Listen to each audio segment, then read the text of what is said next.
video is going to show you how you can change or create a schedule in Forethought. I'm into a training account right now, so we can play with this and not worry about messing anyone up. So I'm going to go ahead and click in Forethought, and you will notice it's a pretty basic schedule. We have math set up, we have science, we have social studies. That's about it for this training one. But this is last year's schedule, so I obviously need to update it. I'm going to click Change My Settings in the lower left-hand corner. From there, I'm going to choose My Schedules. If I have multiple schedules, I'll see them all, but the only one I have is the 2011-12 schedule.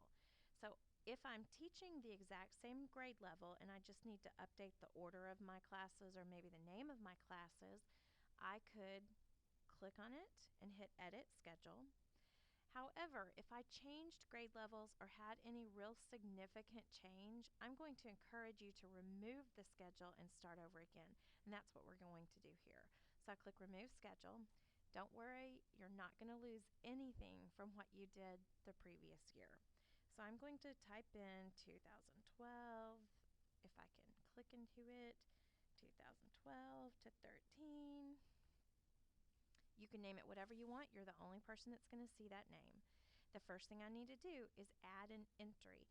I kind of think of this as being a subject. Like the first subject I'm going to cover with my kids is math, and then we're going to do science. So that in my head is how I organize the different entries.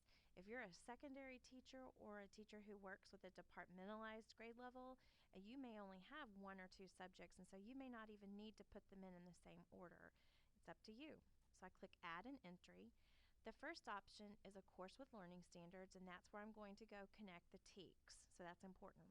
The next one is a course that mirrors another course. I would stay away from this. The time that's most beneficial is if you teach 4 math courses in a day and you do exactly the same thing, but my personal preference would be not even to mess with the mirror, just have it listed on your page once.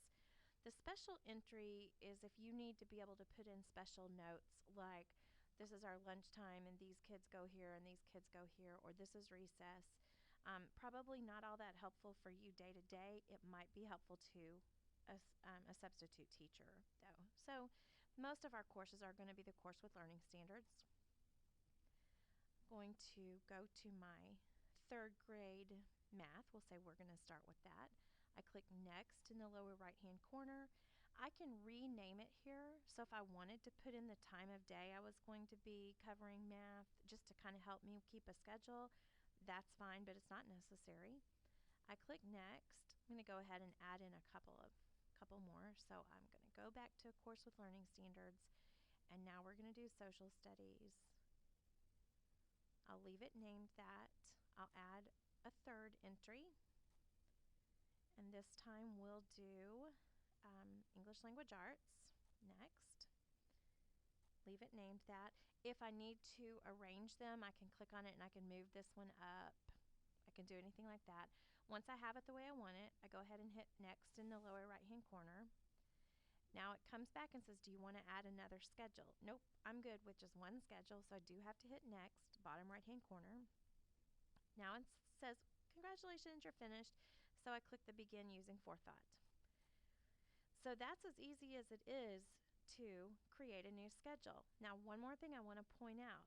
If you can notice in the upper left hand corner in this small calendar, the days that are bold, so this 12th, the 12th is bold, the 5th, the 6th, those are days, if I click on those, it's going to have the previous schedule stamped on it. So if I go back to the 5th, you're going to see what we had before, math, then science, then social studies.